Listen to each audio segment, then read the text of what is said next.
Bonjour à tous, dans cette vidéo nous allons voir comment gérer les stocks de base dans WooCommerce et deux moyens alternatifs pour le faire de manière plus simple, une avec une extension et l'autre en utilisant un tableur.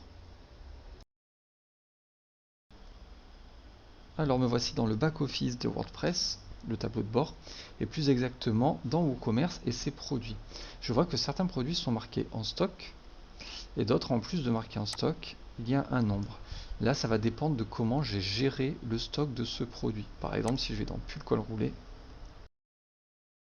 et donc je vois que pour ce produit, donc il a un tarif régulier, c'est un produit simple, et quand je vais dans l'inventaire, je vois qu'il est en stock.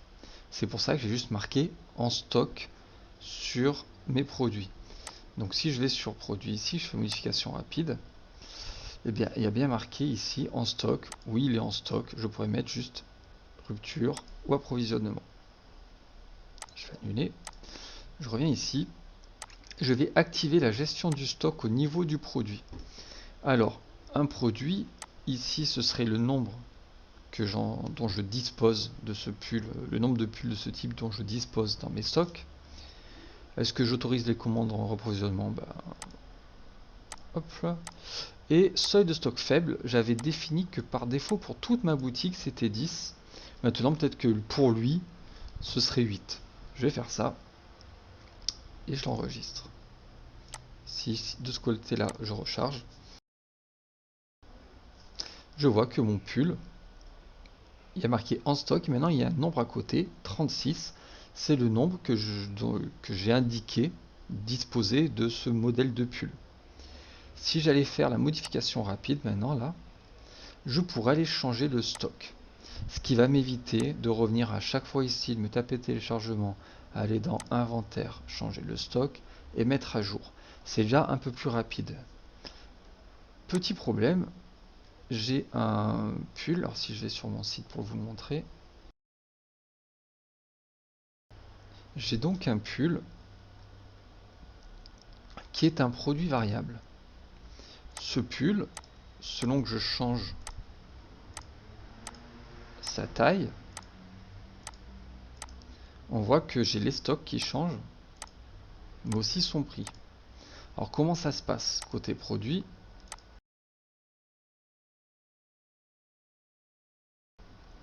Je vois mon pull ici. Si je rentre dedans, je vois bien qu'il y a un stock, mais il y a marqué que 13.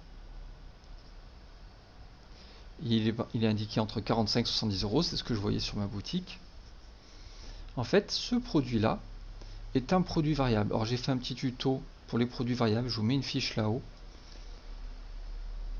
Donc produit variable, on voit que dans l'inventaire, là il y a marqué 13, il y a une gestion du stock. Sauf que comme c'est un produit variable, il a plusieurs variations. Chacune de ces variations a une quantité en stock et un tarif régulier. Donc ils peuvent être différents. On voit que là tout à l'heure c'était 45 en XS, lui coûte 55.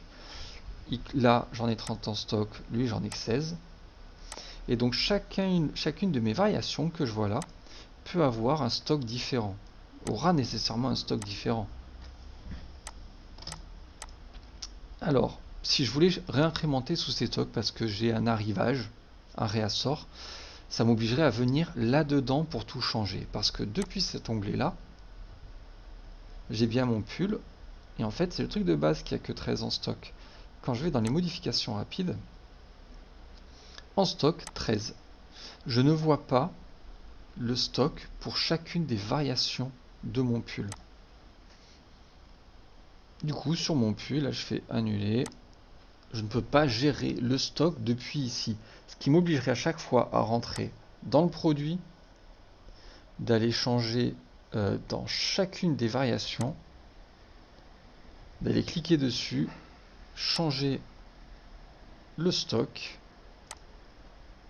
puis la suivante, ainsi de suite. Si j'ai une boutique qui commence à être assez conséquente, ça peut être vraiment laborieux. Du coup, je vais vous présenter deux solutions pour remédier à ça et le faire de façon plus simple et plus rapide.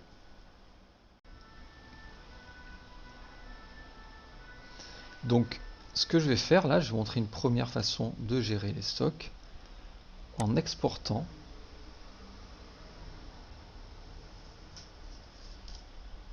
un fichier CSV. Donc je vais faire générer le fichier CSV. Alors ce qu'il va faire, c'est qu'il va regarder toutes les caractéristiques que je trouve dans mes produits là. Quand je vais dans produits,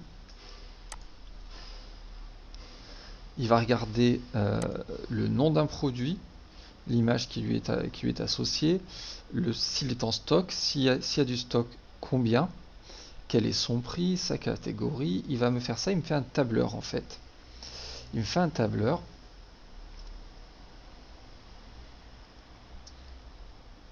Voilà. Là, je vois là à quoi ça ressemble.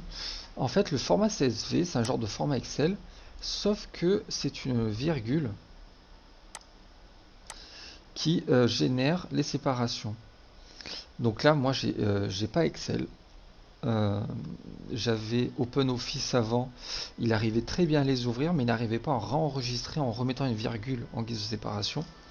Donc ce que je vais faire, moi, je vais aller l'ouvrir avec quelque chose qu'on a quasiment tous si on a un compte Google. Et donc pour ce faire là, je vais utiliser quelque chose qu'on a quasiment tous. On a quasiment tous accès normalement à un Google Drive, hein, il suffit d'avoir un compte Google. Je vais aller prendre mon fichier qui est celui-ci normalement. Ouais, le 30 juillet.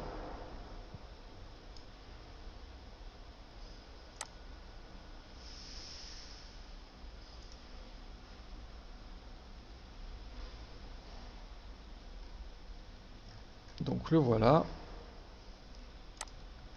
Et je vais l'ouvrir avec Google Sheet.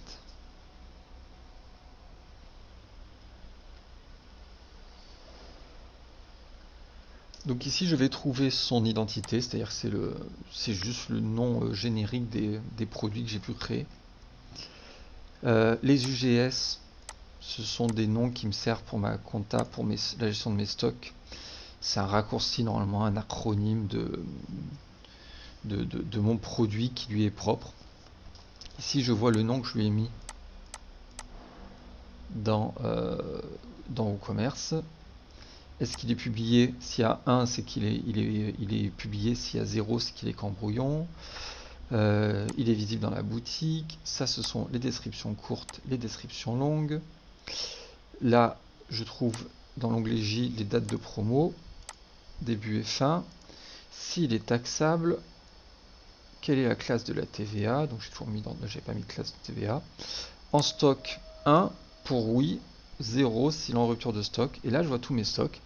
Et je pourrais aller changer tous les stocks très rapidement. Et là, je vois que pour le pull en laine, qui commence ici et qui finit là, contrairement à tout à l'heure, eh ben, j'ai tous les stocks. Alors que là, tout à l'heure, dans WooCommerce lui-même, il ne m'affichait que 13 pour l'ensemble du stock.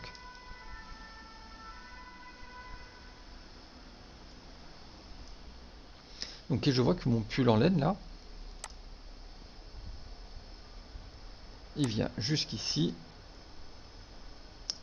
Là, ce sont les stocks pour chaque variation de mon pull en laine. Ce que je ne voyais pas tout à l'heure lorsque j'étais sur WooCommerce. Donc je verrai aussi les poids, largeur, les tarifs en promo, l'image qui lui est attachée. Et donc je pourrais changer tout ça ici et incrémenter mes stocks plus facilement. Une fois que j'ai fait ça, j'ai plus qu'à le télécharger. Alors non, je vais en valeur séparée par des virgules. Voilà le point CSV. Et donc si j'avais changé les stocks, eh ben, j'aurais plus qu'à revenir ici dans mes produits sur mon site et de faire tout en haut là importer des produits.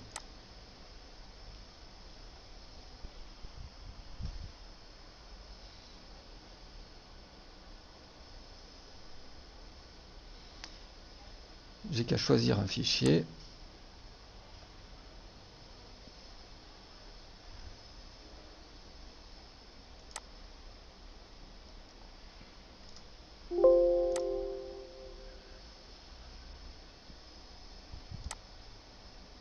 Donc c'était lui.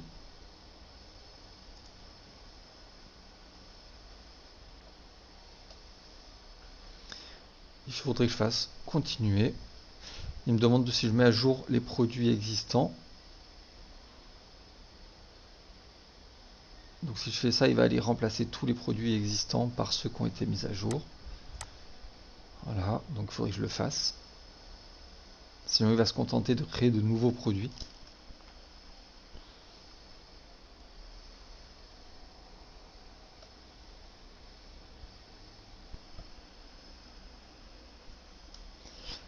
Et donc ici, il me permet de vérifier que chaque champ que je vois là-dedans correspond bien à son nom générique. C'est-à-dire que si j'avais enlevé des colonnes, si j'avais supprimé des colonnes, à un moment j'aurais un décalage ici forcément parce qu'il a des, par exemple, mise en avant, je vois bien que c'est mise en avant, description, je vois bien que c'est description, etc. Alors que si ici j'avais enlevé des colonnes, et ben ça me créerait à un moment ou à un autre un décalage. Donc je vois bien que là, valeur de l'attribut, tout a l'air bon. Donc je pourrais faire lancer l'importation et ça va venir écraser tout seul. Il y en a pour quelques secondes ou quelques minutes sur la taille de notre boutique et ça vient mettre à jour tous nos produits. Autre moyen, on va pouvoir passer par une extension. Pour cela, je trouve une petite extension simple d'utilisation qui est en freemium. On va aller voir ce que ça donne. Et donc j'allais chercher, alors j'avais marqué WooCommerce stock pour la trouver, puisque c'est pour gérer les stocks de WooCommerce. Et donc c'est celle-ci qui va nous permettre d'éditer les stocks directement. Donc elle est activée, je vais aller voir à quoi elle ressemble. Alors comme beaucoup d'extensions WooCommerce, c'est une extension freemium, c'est-à-dire qu'elle est gratuite mais qu'il n'y a pas toutes les capacités de débloquer de base. Pour cela, il faudrait passer à la version payante. Alors nous voilà dans Smart Manager. Je vois ici un tableur avec tous les produits que j'ai pu créer. Donc je vois leur nom, la petite image qui va avec, leurs UGS si je les avais mis, le prix, leur prix en promo et les stocks. Alors les stocks, quand on fait une gestion des stocks, on peut avoir un seuil de rupture et un seuil de stock faible. D'accord, si je suis en rupture de stock, ça apparaît en rouge. Par exemple, celle-ci, j'avais mis qu'il y avait 0, elle apparaît en rouge. Elle est en dessous du seuil de stock faible, donc elle apparaît en orange. Et en vert, ce sont les stocks qui sont jugés comme suffisants parce que j'avais dit que j'ai mis une valeur qui était au-delà du seuil de stock faible. Donc si je retourne sur mon pull en laine, je vois que j'ai toutes les variations. En dessous, il y a un trait bleu pour me dire que ça dépend de celui-ci. Et je vois que je peux cliquer ici et incrémenter les stocks de manière très simple. Et ce sera plus rapide que d'aller télécharger, télécharger ces stocks en format CSV, les monter sur un logiciel de traitement comme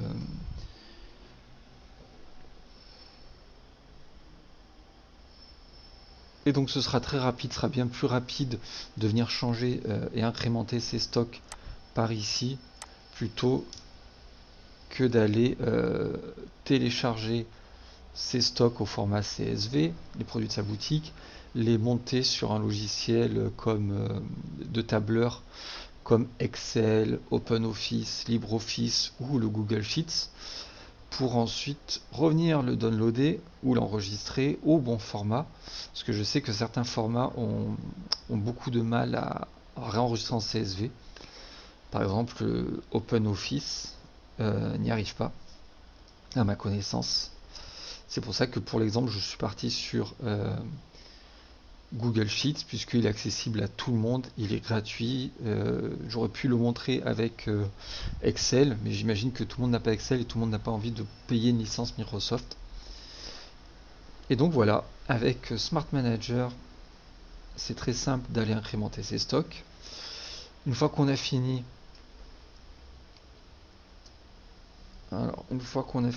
il suffit de sauvegarder. On pourrait rajouter nous des colonnes personnalisées. On pourrait enlever certains trucs. Je pourrais aller activer ou désactiver certaines colonnes juste en les en glisser d'un côté ou de l'autre. Et comme ça, je pourrais retoucher tout mon tableur. Alors attention, par exemple, l'UGS, il me laisse pas le changer d'ici. Il me dit qu'il faut la version pro. Mais déjà avec la version gratuite, je vais pouvoir gérer mes stocks depuis le tableau de bord très simplement et venir les incrémenter sans avoir à faire tout un micmac ou à rentrer dans chaque produit pour aller changer les stocks à l'intérieur, ce qui pourrait vite être laborieux. Alors j'ai fait pas mal d'autres tutos sur WooCommerce ou WordPress. N'hésitez pas à jeter un coup d'œil à la chaîne ou différents tutos. Je vous mets les fiches en haut à droite. N'hésitez pas à aller jeter un coup d'œil. Voilà, nous arrivons à la fin de ce tuto. J'espère qu'il vous a été utile. Si c'est le cas, n'hésitez pas à mettre un petit pouce bleu, le commenter ou le partager. Ça aidera son référencement. Comme je le dis sur mes autres vidéos, j'ai pas vocation à devenir youtubeur, je suis formateur et ça m'occupe assez comme ça. Cependant, j'ai bien conscience que quand on découvre WordPress ou commerce, on peut vite être perdu devant la somme d'informations. Et si ce tuto vous a été utile, il pourrait être utile à d'autres personnes s'il est mieux référencé. Donc voilà, ce serait toujours un coup de pouce que vous donnez aux gens et à moi, puisque tant qu'à faire, si je fais ça, je le fais pour aider d'abord mes élèves, mais un maximum de personnes si possible. Voilà, je vous souhaite une très bonne journée, une bonne continuation et à bientôt sur la chaîne.